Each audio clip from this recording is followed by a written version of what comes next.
Welcome to Kingston Hill Farm. I'm David Christensen and I run this farm on behalf of my parents and my wife Catherine. We've farmed here as a family since 1968 when my father took the tenancy. And the farm is located at the village of Kingston Bagpues, which is 10 miles to the west of Oxford. Our main enterprise is our dairy herd, and we should have about 600 cows.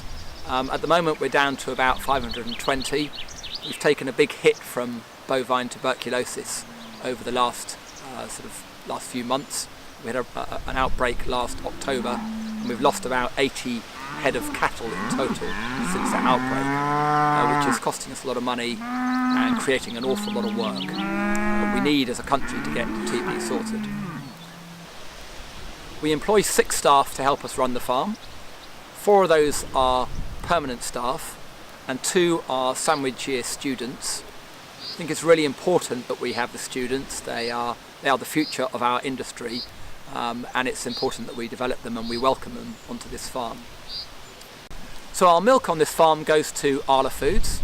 Arla is a European dairy cooperative, and I think it's really important that we support the development of strong cooperatives if we're to get a fair price for our milk. And I emphasise fair. We're not looking to make a fortune out of dairy farming, but we just want a fair price for it.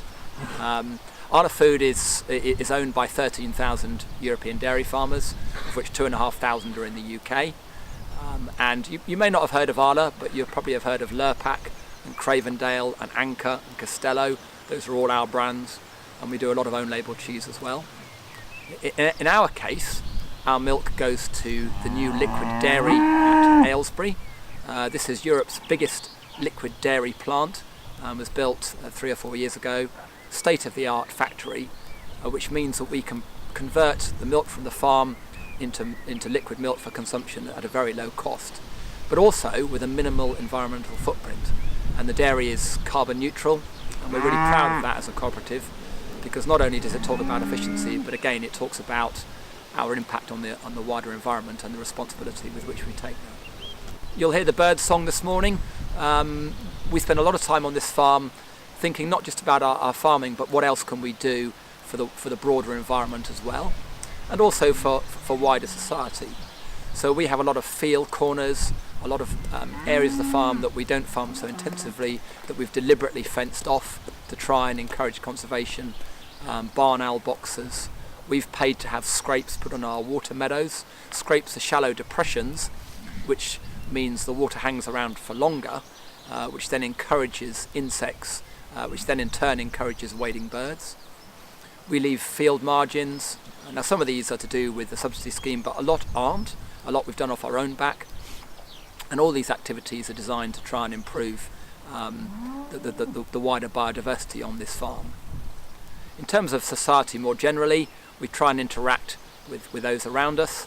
At the moment we've got some autistic adults coming and working on the farm for a few days over the summer, and we've just started having autistic school children as well. Fantastic getting them out onto a farmed environment, and a commercial farmed environment at that, and finding some work for them to do, and getting them effectively out of a classroom, out of a care centre and out into the open air.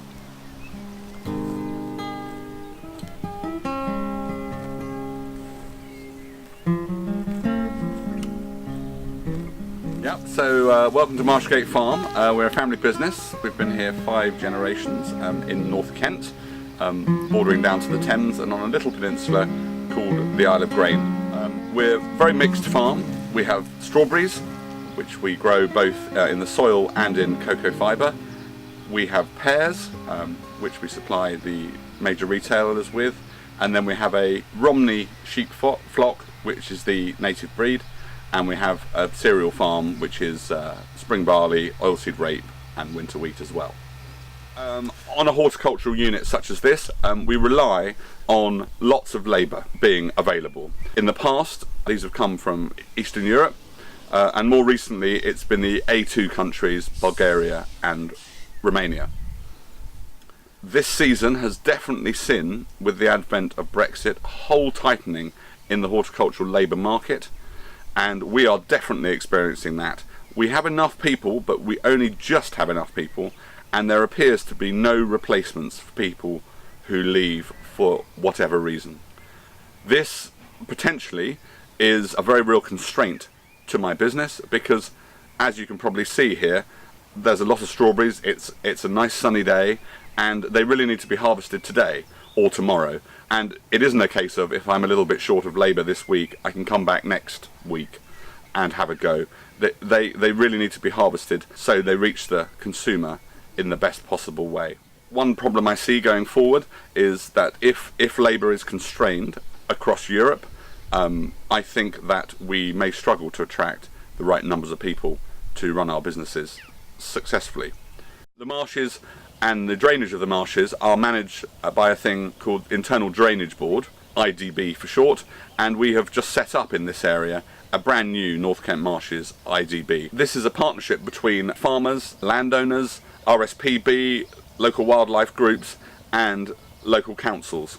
We all come together with the help of Medway Council to make sure that the flood risk is controlled and that the relevant ditches and waterways and sluices work, and so the water can escape from the land out into the Thames and then out into the sea. We use the most efficient watering mechanisms we possibly can.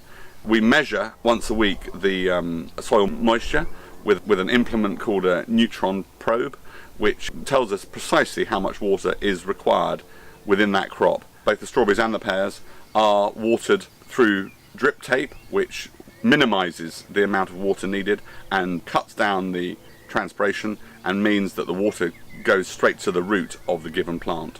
This allows us to be really efficient with our fertiliser use, which also is dissolved and put through the water pipe. We are very lucky on this farm. We have a reservoir and a borehole, so we have plenty of water to grow our crops to be juicy and great quality.